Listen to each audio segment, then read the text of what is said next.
we look at Jordan, and he's become Babe Ruth. There's a mythological feel to Mike now, because this documentary is going to bring it all back to you. If you didn't see it, now you're going to understand who Mike was, how he played, how he treated opponents, how he treated teammates as well. But you start to look at Steph Curry's impact on the game, and not everybody can dunk, but there are a lot of people who can shoot threes or think they can shoot three. You can't go, I think I can dunk. You do say to yourself, I think I can shoot threes. I mean, Trae Young is successful because of Steph Curry. Steph Curry opened the eyes of a lot of players to say, you can be like this and be great. You don't have to be like Mike, because nobody can be like Mike. But you can be like Steph Curry, just from the point of you can shoot these shots. You, of course, got to make them. But I was wondering about that yesterday. I can't undersell the impact of Steph Curry on the game of basketball. The three used to be, what are you doing? And I can't oversell Steph Curry. Like, you're shooting three. You can't shoot that far out. That's because of Steph Curry. Now, not everybody should be. Steph Curry changed the game. Right? If I go back 7 years ago, 8 years ago, nobody was doing that. It was crazy what he was doing. Steve Kerr, who played with Jordan, he was like, what are you doing running around like that and then taking those shots? And then he realized he's got the greatest shooter in the history of the game there. Now, would Michael have evolved to shoot threes? Yes, he would. So would Larry Bird. So would Magic. You would be doing imagine Bird taking 10 threes a game. All right? He never made more than 3 in a game in his career, I don't think. If I said Bird shooting 10, if Magic all of a sudden, is hit at his height, he could take you inside, but he could also, you got to guard him at the three-point line as well. And he developed a legitimate set shot there from three-point range. Would Isaiah Thomas be more of a three-point shooter? The game has evolved. It's not just, it was physical, hey, I can dunk, to now there's no real center, and you got 5 guys on the perimeter. Used to be an inside-outside game, at pick and roll. It's changed, and a lot of that is because of Steph Curry. He's not a better basketball player than Michael Jordan, but he might have a bigger impact because of today's youth. Kids now, go watch a game. Go watch a 5th grade, 6th grade, 7th grade game. They think they're Steph Curry. And they're going to think they're Steph Curry while he's still playing. But I can't underestimate or overestimate his impact on the game. And I know I said this yesterday, and people question that. LeBron, to me, is a better basketball player than Michael Jordan. Not a better player, better all-around basketball player. With what he does, certainly a better teammate, better passer, better rebounder, and he could be a center, and he could be a point guard. Michael obviously had the killer instinct, and I wonder what Michael would be like now. Like, I'm worried about this when this documentary comes out, how we view Jordan, because Jordan could do it back then, but he couldn't be Jordan like this now, because social media would probably be pretty rough on him. And the reporters, too. TMZ, guys, wanting to get a scoop here. You got NBA insiders, you'd have Woj and you'd have Brian Windhorst, their job would be to follow Jordan. Rachel Nichols would be interviewing. He got to be able to hide a little bit. LeBron can't hide. LeBron, he's there.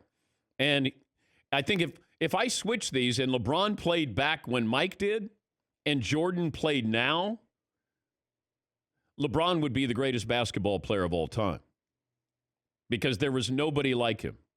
And really, there still hasn't been anybody like him. This is a very interesting development, and it seems to me underscores what appears to be a bit of disdain from the NBA side and Adam Silver side towards college basketball. It's like whether it's the system is too corrupt or it's just not producing players that are ready enough or whatever. I think he's gone from yes, I'll work with the college game, and we'll eventually get rid of the age minimum and take away some of the ambiguity of these guys that are going to school for 1 year and just let them go straight in. Now it's like, we're just going to go raid the high school guys, and we don't care whether they come to you or not. And so to me, that's a very interesting development. If they've got that kind of money to throw around, kids are going to be very interested in taking it. Now, it may not be for many of them, but still, if you're siphoning off those kind of kids, it definitely would have an impact on the college game. And, I mean, I wrote about this, that most college kids, guys that are playing college basketball, don't want to be there, especially the good ones. They absolutely do not grow up dreaming of playing for North Carolina or Duke or Kentucky or Kansas or UCLA or anyone else. They don't want to be there. But I'd always say it'd be a new wave of SportsCenter anchors coming in, and I'm on the old man on the block. And they go, come on, we're going to go out. We're going to go to the Canton YMCA. And I go, no, been down this road. Somebody's going to want to D me up full court and the whole. No, we just want to get a sweat here. I'll be damned. I go out there, and I remember Stuart Scott showed up and had everything Nike. He had goggles. He had sweatbands. He had Air Jordan jersey. Remember Spike Lee, Mars Blackman? That was Stuart. He dressed and swagged out. Oh my goodness! He thought for some reason if he wore Air Jordan, he could be Air Jordan. And Stuart picked me up full court. As soon as we start the game, and he's picking me up full court, and I look over to Jason Jackson, who is the sideline reporter for the Miami Heat. And he's on my team. I said, are you kidding me? Because I said, look, if we can just run up and down, I can shoot, not play any defense, then great. I'm good. Stewart's out there D'ing me up, forearm. Like he got forearm on my my hip. And I'm going, you got to be kidding me. You got to be kidding me. And he wasn't. He was going to try to D me up. And, of course, I start to act like a jerk, as I've been known to on a basketball floor. And it got to the point where like he was boxing me out. Like he was trying to put on a tutorial, like a clinic. And it got to the point where I'm dribbling left-handed. I thought about this last night for some reason. Maybe it was because, Michael and Stuart were buddies, in this whole documentary coming out, and that Stuart would have been great in the documentary with Michael. I'm dribbling left-handed. I'm coming down the floor. I'm on the right side at the Canton YMCA. And that's a hotbed. Yes, it is. That's where the great ones go. It's like the Cage in New York City, like Rucker Park. And I said, where do you want me to score on you? I was so angry. Jawface? Oh, my God. I said, where do you want me to score on you? And to his credit, he didn't say anything because that would have made it even worse. But I just said, where do you want me to score on you? Stuart was a competitive dude. We were not a good combination. We were not. We competed when we did SportsCenter. Like we weren't good together. If you can have oil and oil, that's who we were. But I had great respect for, what he did in preparing for SportsCenter, and of course what he went through. But we didn't get along. And the fact that he was D'ing me up, and I'd still kid Jason Jackson.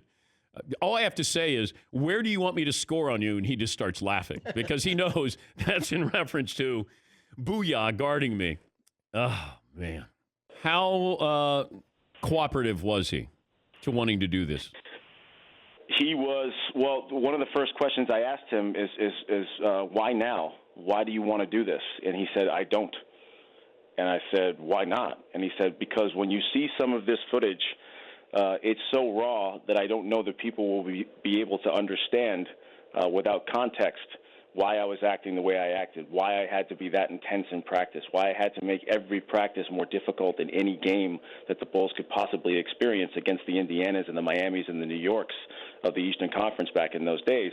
I think when people see just a clip of me getting on a teammate or riding Scotty Burrell or yelling at Ron Harper or Steve Kerr, they're not going to understand that. And I'm a little bit hesitant about that. So I said, we have the benefit of 10 hours to tell this story, and we have the benefit of time and resources and context, and we'll be able to sit down and you can explain to me exactly what you just explained to me and give that context to explain to people why you had to do this. And we'll also interview the teammates that were on the other end of that behavior and get their perspective on it. So I think once he was comfortable that we were going to tell an honest, responsible, comprehensive story, and that's, good, bad, and the ugly, all warts and all, he was all in, and he was adamant from that first day and to 2 nights ago when he's still watching Rough Cuts. We're not done with this series yet, but everybody's in quarantine, so even Michael Jordan is watching Rough Cuts of the Bulls Michael Jordan documentary, and he was adamant up until 2 nights ago that we include certain things that I thought, well, he might not want this in there, he might not want this in there.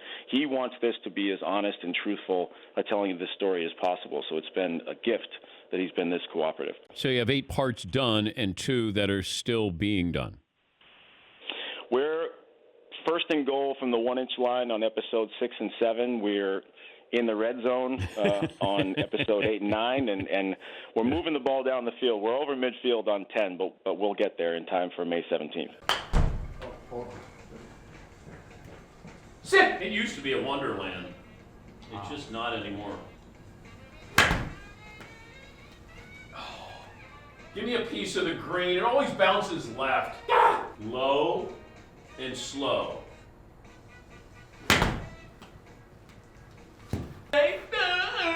Maybe there's a flaw in your swing, Dan. No, you're on. Down head, Werder. Not respected. Respected.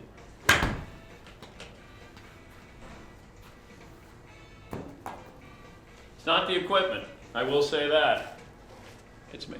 The first thing I thought of was you have an international field. Your stars are all over the world. To get them to be coming back to the United States. I don't know how many of these players are outside of the country. And then to fly back in, what kind of hurdles are you looking at with getting everybody to be in one city at the same time?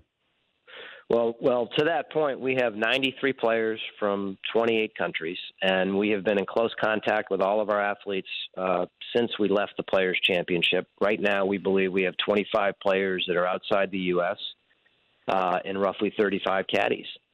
So, we're going to have to make certain that we're doing everything we can, everything we can to be of help to them as they seek to come back and continue to monitor travel restrictions, border closures, and other things that will be a consideration for them as they look to return. The beauty is that if we're able to play under this schedule, our players can't play every single week. So, we've announced a schedule that takes us through the end of this FedEx Cup season, Labor Day weekend, and all the way up through December. So we're hopeful based on what we're hearing that we'll be able to to get our players back here and give them enough time to prepare, particularly those that are seeking to return the week of the Charles Schwab Challenge. How much conversation have you had with the President of the United States on this? I've actually had conversations during the week of the players as we were deciding what we were going to do right then and there. And I was fortunate, alongside a number of other leaders in our industry, to be invited to a conference call a couple weekends ago, and then to this committee that he's formed on the reemergence, revitalization of our country, a committee of sports leaders. And it's an honor to be on it. And it's also wonderful, Dan. You cover so many sports, have done so brilliantly over your career. There aren't too many times when our industry comes together to tackle and to problem solve, and that's one of the things that we're doing across leagues, across leadership, and to have the support of our government right now is incredibly helpful. What would change that time frame, June, in Texas? I think just look at what happens on the ground there. So it really depends on where we are, with cases. Well, that event is in Fort Worth in particular, and where we are with the virus in that marketplace, where we are, across the country, where we are with testing. We're going to be reliant on large-scale and rapid response testing, and we feel like we're going to be able to administer a program that will allow us to ensure, to the greatest degree possible, a safe and responsible environment. But we're going to need the support of everybody on the ground in that marketplace, and we're going to need to know that we're comfortable that for those that are on property, that we feel like we've created the safe environment that we intend to. All right, we've been talking about the Bulls documentary, The Last Dance. We had the director on. the fact that they're not even done yet. They got 6 episodes done. They got 2 in the red zone and then 2 that it feels like they're at the 1-yard line as they're finishing this up. And Michael Jordan is still, I guess, involved in the process here of, Michael wants this to be great. And once he committed to doing this, I think he wanted to make sure that they were going to present this in the way that he thought was honest and who they were going to interview. But I asked Jason Hare, who is the director of this, I said, who is not going to like how they're portrayed? And he's like, well, I'm portraying everybody honestly. I said, who's not going to like this? He said, well, Isaiah Thomas. When it comes to the LeBron and the Jordan debate, I've said that I think LeBron is a more complete basketball player all around than Jordan was. Jordan was, a dominant scorer, and he could score the basketball. But what LeBron James has done in terms of passing, scoring, rebounding, winning, in terms of just a all-around player, in my opinion, LeBron James is a better all-around player. Now, Michael Jordan is a more devastating scorer. When you talk about, assisting and passing and getting people involved, as, Lambert said, it took Jordan a while to figure out how to do that, how to get his teammates involved, how to make his teammates better. It took him a while to learn how to do that. LeBron James came into the league understanding how to do that. And he's been doing that his whole career. All right. I mean, I said this in the first hour. I look at LeBron as a more all-around, well-rounded player. But understand this. When we talk about Isaiah, talk about Michael as a great scorer. Michael was also, I believe, Defensive Player of the Year. I'm going to guess he was on first-team All-NBA defense probably 10 years in his career. There's only offense and defense in the NBA. And Mike was great at both ends of the floor. Now, was he a great teammate? Did he make teammates better? We can argue that. Was he a better passer? No. Was he a better rebounder? No. Could LeBron score in more ways than Michael? Yes, in my opinion. Yes. But if I'm winning a title and there's one game, I'm taking Mike. Let me go to Kyle in New Hampshire. Hi, Kyle. Dan, it's good to talk to you. Hi, Kyle. What's on your mind? 5'10", 210. So listen, I've been watching NBA religiously for about 30 years, so I don't have quite the resume that you do. But I am fascinated by the GOAT debate, and I got a bone to pick with you first, and then a quick bone to pick with Isaiah. All right. I'll start with you. Okay. I'll start with you. All right. You made the comment that you think LeBron can score in a wider variety of ways than Jordan. And I got to tell you, man, that's just crazy talk. I'm not saying LeBron doesn't have a nice repertoire, but when it comes to shot making and the repertoire that Jordan had, I would just ask that you go back and sort of refresh your memory on YouTube because there's plenty of material there for you to do so. Well, Mike wasn't a deep shooter. Close. Mike wasn't a deep shooter. Mike was a That's mid-range true, jumper. But there's a misconception that LeBron is a significantly better outside shooter when he's about a 34 career percent three-point shooter. Jordan shot 32 for his career. Yeah, but I'm talking about volume. I'm talking about that ability to do that. LeBron can play center and point guard.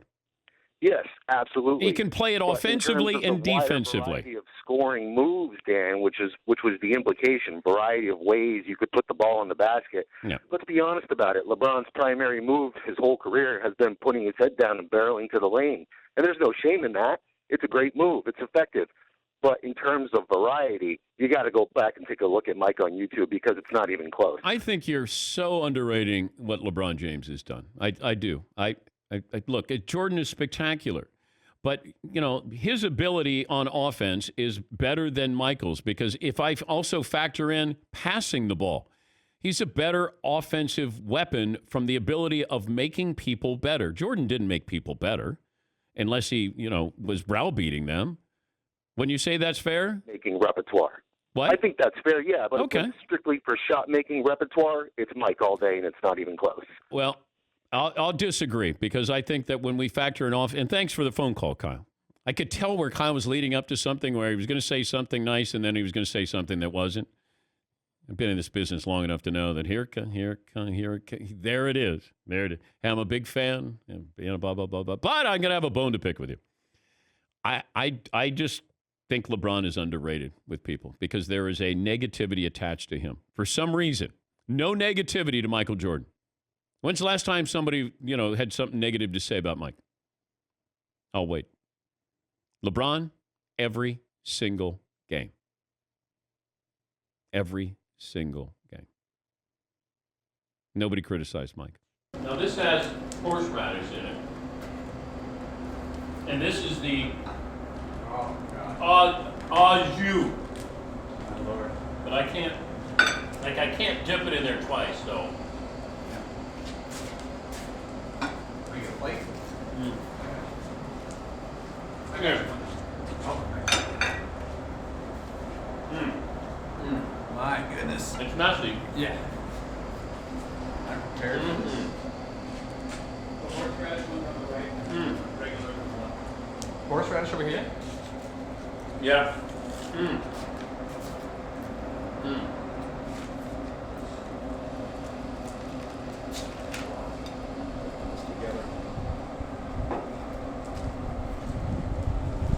You almost need silverware with this.